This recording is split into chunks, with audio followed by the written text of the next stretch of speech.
Om Satchidananda Rupaya Vishwotpatyadi Hetave Tapatraya Vinashaya Shri Krishnaya Vayam Numaha.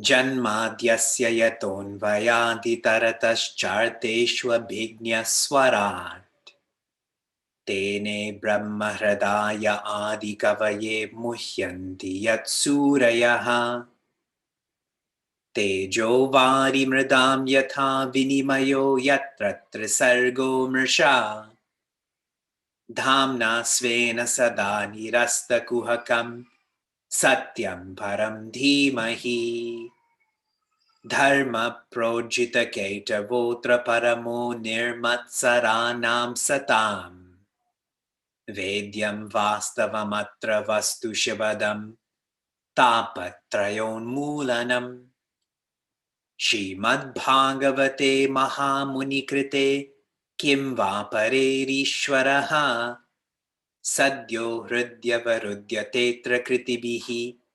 Shushrushubistakshanat. With your eyes still closed, feel the presence of Shiva within you, and that without this presence, you would be Shava, a corpse.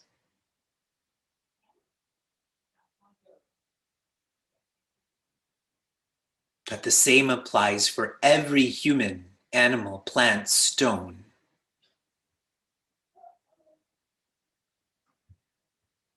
And so our nature is Shiva.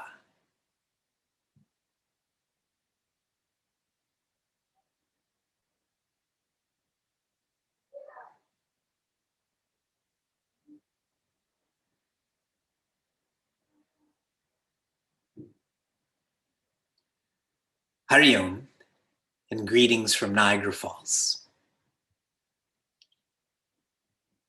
I was listening to a discourse by Swami Tejomayananda on Uttishtata, Jagrata, which means to arise, to awake. And he had shared, imagine that you're sleeping and you feel something near your feet. And you open your eyes and you see that it is the wind that's blowing through a door or window. Then what do? Go back to sleep, yes? But imagine when you look down, you see a snake. Then what do? Move away as fast as possible, as urgently as possible. Yes? In Sanatana Dharma, there's a snake that is always around us. I was thinking sarpa, a snake that is always around us. And that snake is known as Kala. Kala Sarpa. The snake of time that is ever devouring every facet of our experiences. And the only way to be freed from the Kala Sarpa is to adore Mahakala, the time of time, the master of time. In Sanatana Dharma, we have a system of study. And all of this relates to Rishi Vyasa. I was sharing with all of you, that is our third birthday in the year. Rishi Vyasa has volumized the Veda, specifically the Upanishad. These are aphorisms for us to find joy. The Upanishads have been further analyzed into the Vedanta Sutras. Often they're known as the Brahma Sutras, but more generally, the Vedanta Sutras. So you have an aphorism or aphorisms, and then their analysis. The third system of study is the Bhagavad-Gita.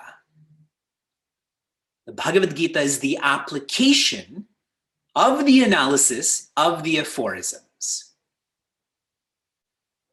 Upanishad, Vedanta Sutra, Bhagavad-Gita. Aphorisms, analysis, application. These are known as the Prasthana Traya. These help us to be established in joy. Everyone is in sync with me. The most important part, or the part that I'm now emphasizing, what is the last text that Rishi Vyasa wrote?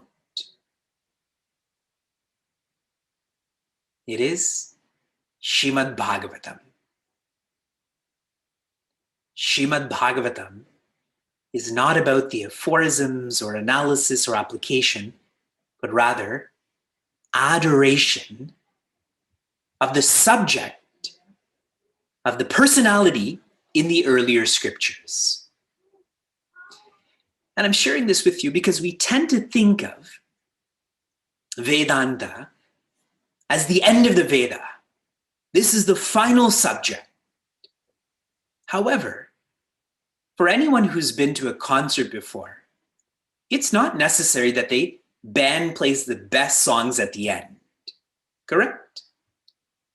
I find in the encores, you already expect what songs are going to be played. In the middle, there's a different excitement. In terms of Sri Ramana, in Upadesha Sara, what is the most important part of his text?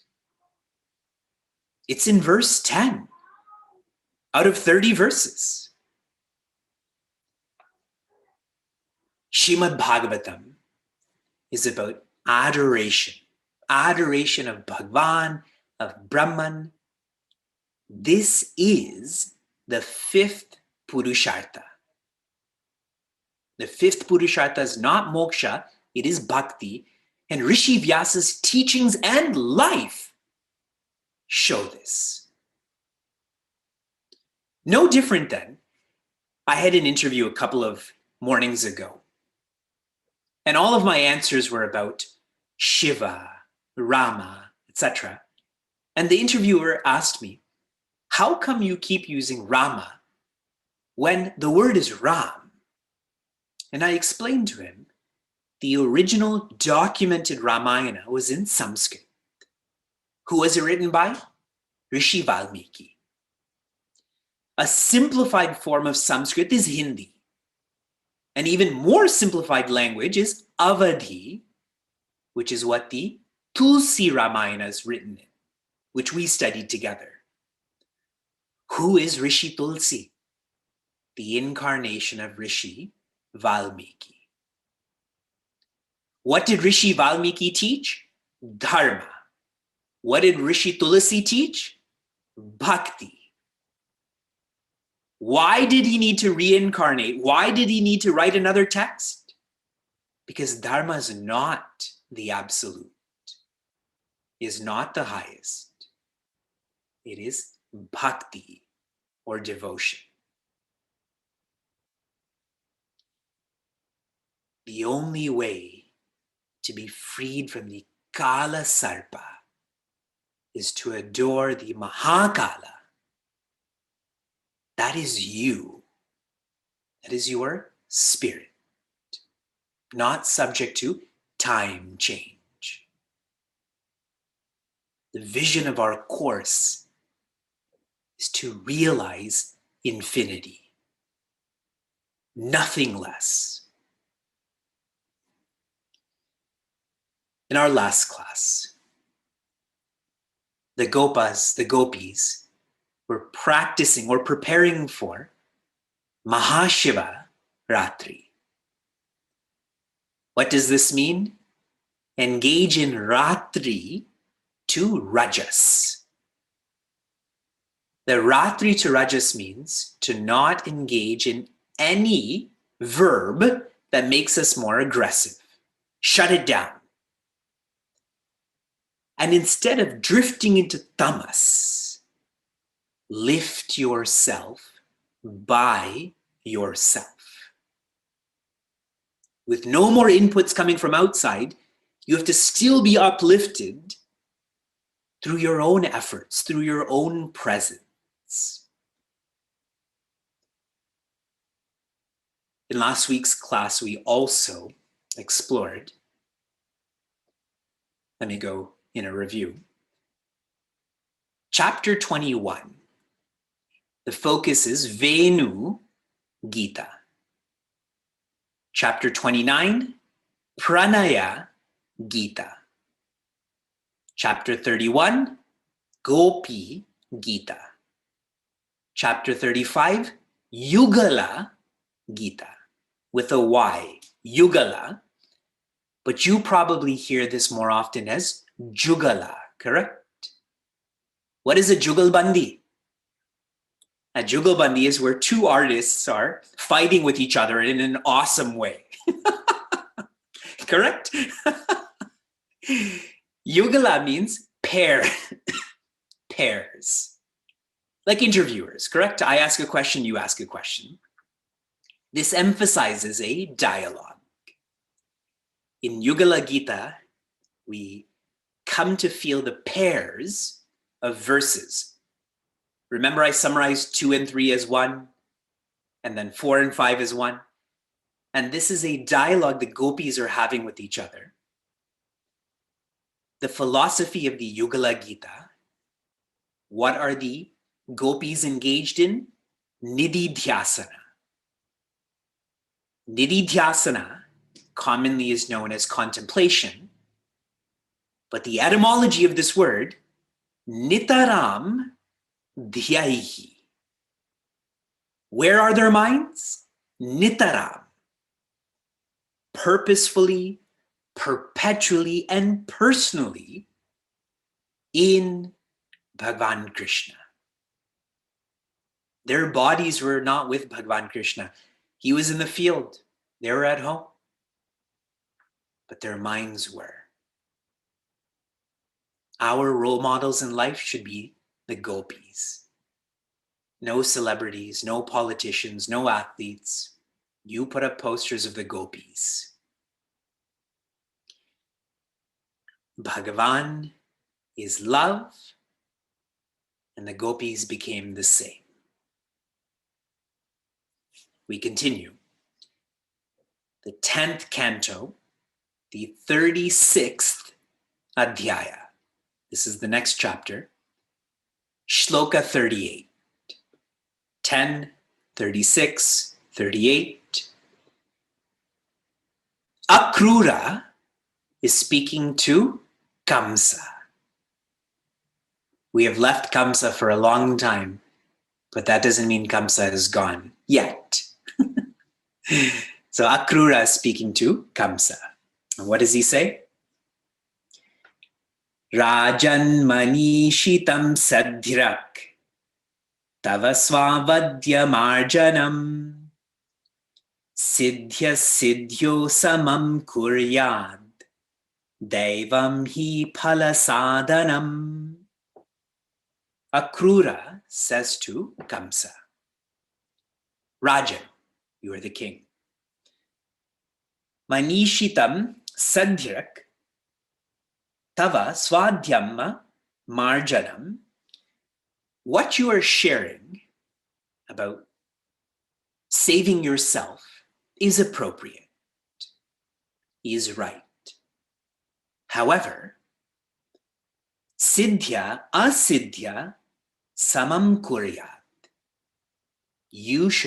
We should be balanced in our successes and failures, because the main driver, the main controller of successes and failures, Deva, he phala sadhanam, is the law of karma, is Bhagwan's Leela. Kamsa is trying to get Akrura to save him.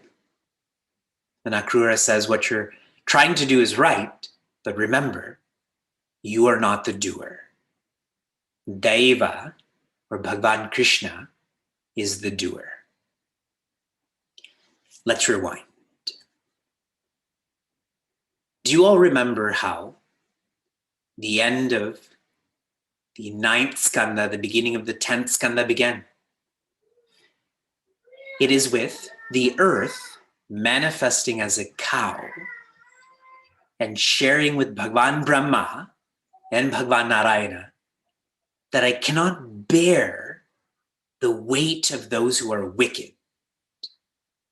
Everyone recalls that.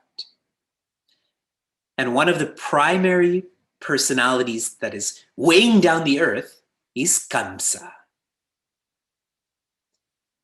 And Kamsa, since listening to Rishi Narada, has been in fear.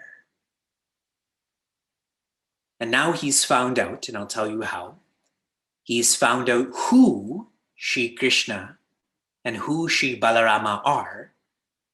So he's finding ways to kill them.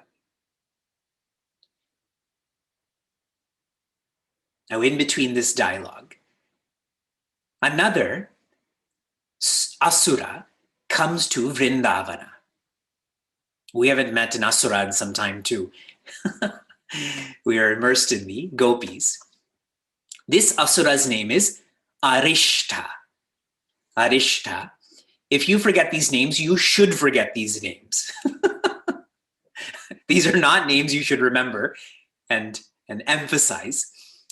Arishta came in the form of an ox. And the description is quite detailed, that his hump was so big that it was reaching the clouds. The clouds were resting on the hump of this ox, that this ox was randomly excreting urine, fecal matter, here, there, because this ox was so wild. And as it was bellowing, this ox was scaring all of the cows. So the cows started calling out to Krishna. You have to imagine their moos being in Krishna, as Krishna. And Bhagwan Krishna is most loving. So he would respond back to them with a moo also. Again, in a language that would appease them. He didn't say, I'm coming. He was much more affectionate than that. And when this ox started attacking Bhagwan Krishna put him under his feet. And the detail is quite gruesome, that he squeezed what was in that ox out, like one steps on a wet cloth to get that water out. I don't think we ever think about destruction in that way, but that's what's shared. And then Bhagwan Krishna takes the horns of this ox and finally destroys Arishta. What this means to us, I will share with you shortly, because there's 2 more asuras that will be on our show today. They're a team that are to be understood together. Who told Kamsa who Bhagwan Krishna and Sri Balarama are? Does anyone know? It was that Rishi Narada. He is such a provoker. he told Kamsa, "You fool, O Mudha, don't you know who these kids are? These are your death." Why did Rishi Narada do this? He has nothing better to do. He's just sitting in an office on Twitter, just firing up people, inciting people.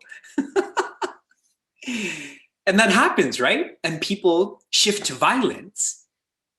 In terms of Rishi Narada's efforts, he's inciting people towards devotion, towards Bhagwan. When Kamsa found out that this is Vasudeva and Devaki's son, he went to kill them.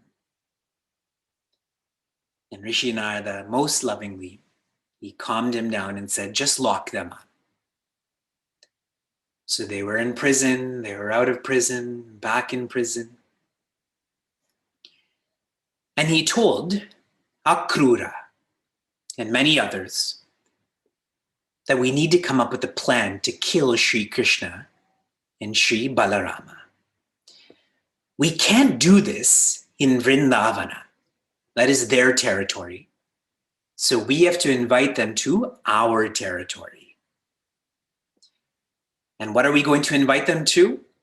A wrestling match. You know how popular wrestling is? Now you know what I'm going to say, correct? The origins of wrestling, right here. So he tried to get Akrura to go invite Sri Krishna and Sri Balarama to come for a wrestling match. And he said, if that doesn't work, you invite them to an archery match. See, they're young boys. They may be 8 years old. They may not be interested in wrestling. But definitely shooting things, all young boys are interested in. And so Akrura left for Vrindavana. That is how this chapter ends. We continue to the next chapter, 37, verse 22. 10, 37, 22. Rishi Shuka is speaking to Raja Parikshita. We know that. But he's really sharing what Rishi Narada is saying to Bhagavan Krishna. Okay? Rishi Narada to Bhagavan Krishna. Atate kala rupasya kshapayishnor amushyavai akshohininam nidhanam draksham yarjuna sarate. Rishi Narada is saying to Bhagavan Krishna, you are kala rupasya. You are of the form of time. Kshapa yishnora mushyave, and part of your responsibility is to reduce the weight of the wicked on this earth. Specifically, akshohininam nidhanam, the weight of the akshohinis. Do you remember hearing that word somewhere else? This is the units or the measurements of the armies in the Mahabharata war. 11 on the Kaurava side, 7 on the Pandava side. This is around 4 million humans, not accounting for animals, 4 million humans. And you achieved all of this as being the Sarathi of Arjuna. Okay, so this is the saying that Rishi Narada shares with Bhagavan Krishna.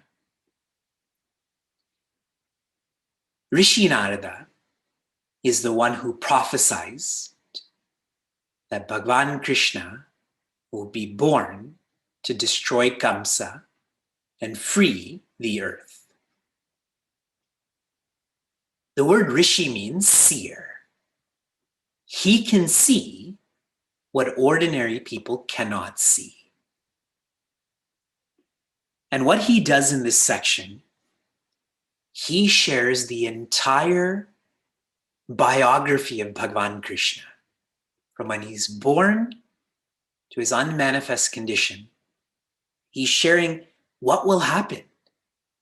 I'm going to see you as the Sarathi of Prince Arjuna. I'm going to see your marriage to Devi Rukmini. I'm going to see the destruction, the final destruction of Shishupala and Dantavaktra. I really like these sections that summarize the entire life of the avatars or Bhagavan Krishna.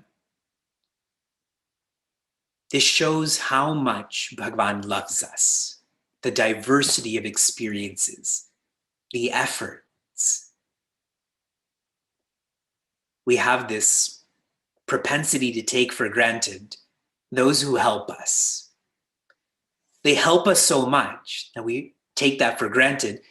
But if you can imagine what one person has done for you and condense that into 5 minutes, just to write everything down, it would be quite moving then, correct? What Kamsa does is send more asuras to try to kill Bhagavan Krishna in hopes he doesn't even make it to the wrestling match. So here's another asura. This asura's name is Keshi. Keshi, who comes in the form of a horse. Earlier was an ox, now a horse. And this horse had a dark blue complexion, like Bhagavan Krishna's. That's quite frightening, no? Blue eyes, blue mane. And this horse's mind was filled with evil. Just like the ox, this horse was wild, all over the place. And this horse opened its mouth and came to swallow Bhagavan Krishna. And Bhagavan Krishna, who is the best dancer, he just did the moonwalk back. Origin of the moonwalk? Moonwalk back and just stuck out his arm. And this horse bit down on this arm. And what happened to the horse's teeth? They all broke. Everywhere he tried to bite, its teeth broke. And then Bhagavan Krishna enlarged his hand, his arm, so much that this horse suffocated and died. Arishta Keshi. And here is our third asura on our show today. Vyoma. Vyoma asura. Vyoma is the son or the child of Maya. And he disguised himself as a gopa. Maya means magic or sorcery, sleight of hand. So he disguised himself as a gopa. And what Bhagavan Krishna and his friends were doing, they were playing a game where some acted as gopas. They were the protector of cows. Some acted as animals, cows, calves, etc. And some acted as those who stole animals. Okay? So they're all playing this game. And what this gopa did, he kept on stealing the gopas and hiding them in a mountain. Eventually, Bhagavan Krishna caught Vyoma, and he didn't let go of him. And eventually, Vyoma died, and Bhagavan Krishna broke open that mountain, and all of the gopas came out. Here is the subjective meaning of all three of these asuras. These three asuras symbolize being pretentious. Pretentious. Why this vice? In Sanatana Dharma, a ox or a bull is a sign of dharma. Yes, everyone's clear about that. This horse that came Keshi in an earlier form was Hayagriva. I had shared with all of you, at one point, Bhagavan Brahma had fallen asleep. And what fell out of his mouth? The Veda. And Hayagriva took this. Hayagriva means the one with a horse's neck and horse's head, and hid this in the water. And who brought the Veda back? Matsya Avatara. You all remember this, yes? I've only invested 100 classes in this course. This is the longest running course that I have ever taught. And Vyoma came as a Gopa. This is all pretentiousness where one looks like something outside, but feels something differently inside. Now I'll make this marginally deeper. Bhagwan's breath and words are known as the Shastra. If you follow someone's breath, that really means you're close to them, correct? So if you follow the Shastra, where will you go? To Bhagwan. The Shruti, that is the Upanishad, was Bhagwan's breath in Satya Yuga. In the period of time of creation when there was most integrity in our personalities, then what did we study? The Upanishad. In Treta and Dwapara Yuga, when Bhagwan Rama was present, Bhagwan Krishna is present, we didn't have that integrity. So what did we study? Smriti. Ramayana is Smriti. Mahabharata is Smriti. We say history, but I keep sharing with you, this is historical and philosophical, correct? Smriti. Now we are in Kali Yuga, where there's the least integrity. If that sentiment is too harsh for you, how would I change it to least focus? That resonates with everyone more. It's much harder to focus. So how are we supposed to follow the breath of God? It is through a Sadguru. We don't know how to relate to the Smriti or Shruti. We have to relate to a Sadguru who can guide us through the Smriti, Shruti back to Bhagwan. A Sadguru is one whose descriptions should be authenticity and depth. Please remember those two words, authenticity and depth. Authenticity means they live what they know. And depth is the vision of their life is Bhagwan. The vision of their life is not themselves. Authenticity and depth. If you follow a Sadguru who is impure, or maybe less pure in terms of authenticity and depth, then that means their navigation of the Smriti and Shruti will not be as potent. You may struggle, you may not reach Bhagwan.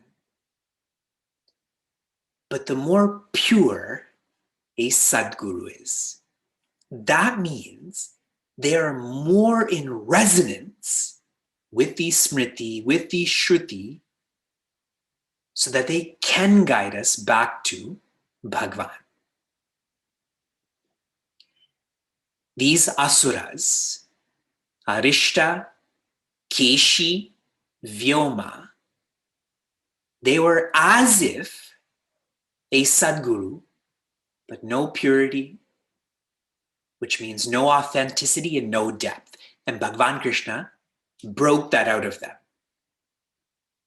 And we have to be vigilant about the same. Otherwise, we're not going to make it back to Bhagwan. We will only get consumed by Kala Sarpa instead of reaching the feet of Mahakala. pretentiousness. The more authentic and deep you are, the more you will follow one who is authentic and deep. We are attracted to personalities like our own. Do you think sattvic people are attracted to rajasic people? Do you think rajasic people are attracted to sattvic people?